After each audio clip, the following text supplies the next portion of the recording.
Hello, everybody. I am back once again with Constantinos from Para Bellum Wargames to highlight this week's spotlight. And this week, it is the Sovereign of Interference. Now, generally, I would say something like this week's spotlight is about the Nords, or this week's spotlight is about the Wadroom. But with the Sovereign of Interference, it took me a little while to work out who it was about, because it kind of starts with the humans, the Hundred Kingdoms, or the Empire. The Dweghom get mentioned quite a bit, and then it sort of slides gently into the Spires, meaning it's a quite a dense, meaty narrative for such a short story or a spotlight. So, yeah, interesting one that you've come up with here, Konstantinos. I think with this spotlight, we wanted to show exactly that the history of the factions is not so isolated or clear cut from the others. There is a certain amount of influence that goes between the factions, even if, like with the Dweghom react to what is happening in a very instinctive, very primal level. When they feel heavy conflict, they also get rattled up immediately. They get pumped up. Well, yes. I think that that comes across as well in the sort of the opening few paragraphs, where the sedate, managed and measured approach of Charles is in stark contrast to some of the Dweghom who just go hell for leather for the horizon, I think is the phrase. Well, sure. You could say that Charles was, I think that is something that we'll begin to explore more and bring to our audience more, that Charles was pretty much everything humanity could aspire for, in a way. He was a brilliant tactician, but he was also a shrewd diplomat, and he knew how to cement alliances, not necessarily with violence, but with the threat of violence, or simply with giving the right gifts or being magnanimous when he needed to be.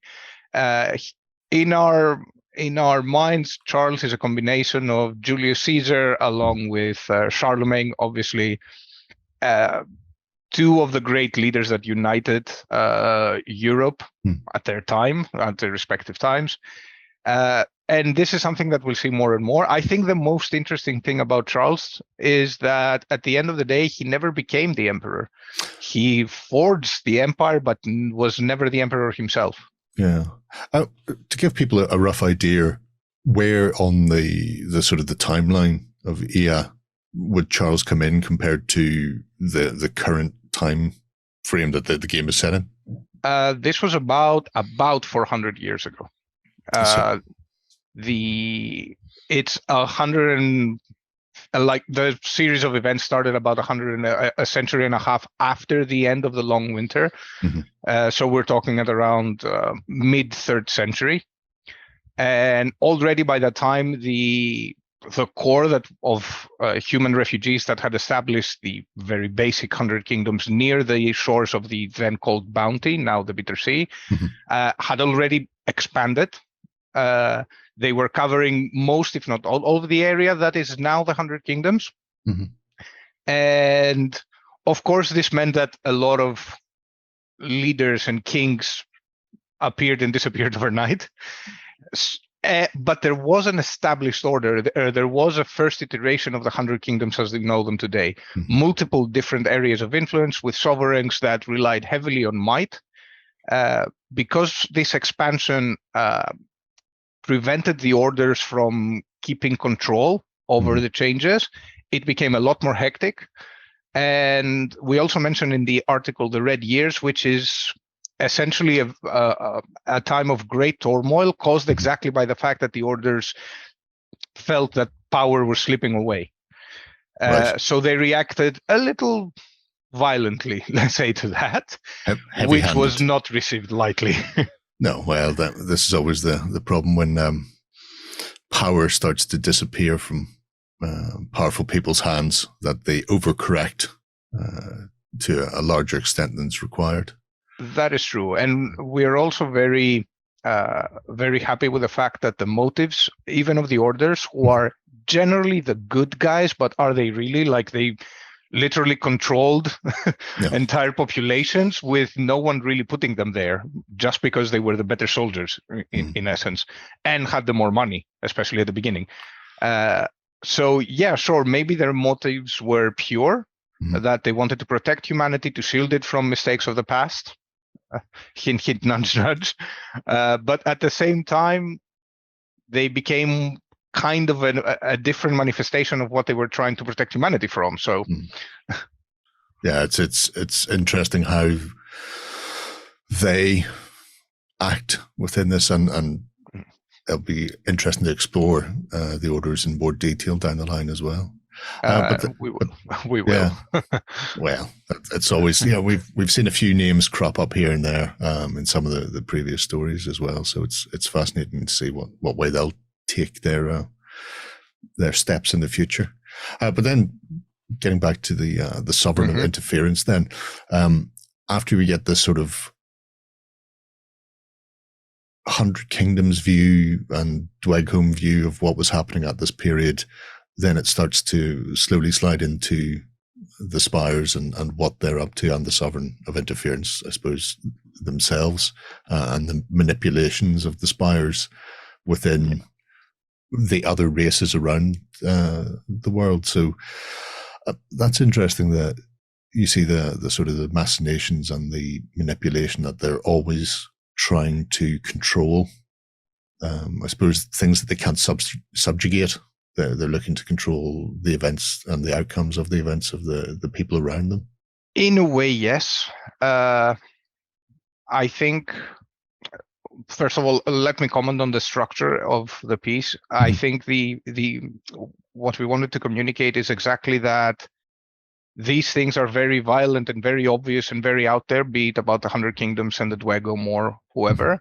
But if you start peeling off layers, you will see that there is a spire presence at all times, one way or the other. Yeah. What I find intriguing in this concept is that the sovereign doesn't really seem like he's actively manipulating, that he has puppets that he moves all around. He has a very good understanding of how his people operate, and he uses that not necessarily to his advantage, but to his safety, if not to his advantage. Meaning that he saw that potentially the humans showed signs of uniting again.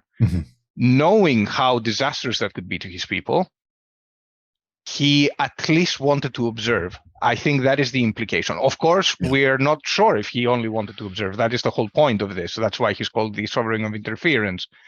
The idea is that, maybe he just simply observes. It's very natural to want to observe your potential enemies or threats or dangers around you. But there are hints that maybe he's doing more than observing. Maybe he's moving things so that he keeps things in check. One must remember, however, that the sovereign, in theory, at least from what we know about him, doesn't really care about this world. His end game is to go back and reclaim the lost homeworld. This could be that is not true. If he interferes so much and he cares so much about what happens to humans or Dweghome or the Nords or the Wadrun, maybe he has stakes. Or it could be that he wants to keep the directorate busy. Don't pay attention to what I'm doing. Just make sure that your world, because the director is supposed to inherit this world, according to the agreement between the lineages and the directorate. Stay busy with that. Start watching out your future property while I am doing my own thing. It is the most fascinating thing about a sovereign. Like, we never see him. In fact, another spotlight I was considering, it would be calling it, "Where is the sovereign?" Nobody knows where he is, what he's doing, but everybody can feel his influence, his interferences. Very small, very manipulative. Yeah, and I suppose when you've got that massive time scale to exist within, so when the longevity of something like the sovereign comes into play, you don't need to be heavy-handed. Maybe a tweak here will have repercussions for centuries to come, and it doesn't need to be armies clashing against a city-state. It may just be the death of one person who was in a position to do something astounding. And at the same time, even towards the end of the spotlight, it mentions a few unfortunate incidents with people. But which could very well be natural. Well, that's it. You don't know. I mean, and even if they aren't, there's nothing to say the sovereign is behind them, because potentially they could even have been opponents to Charles or allies to Charles, and then it could be humanity itself extinguishing those flames. So it's interesting and fascinating to see how the sovereign sort of may or may not be controlling things, and how they exploit. I wouldn't say exactly controlling. No. He's not, as I said at the beginning, he's not the great puppet master, really. Yeah. But he knows how to play things into his advantage. Maybe, yes, he knew how to prod another king or adversary of one of those unfortunate incidents exactly to cause that. Mm. He could very well be the guy, the enabler, let's say.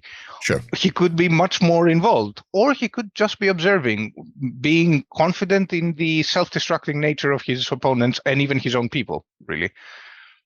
Yeah, it's a fascinating one.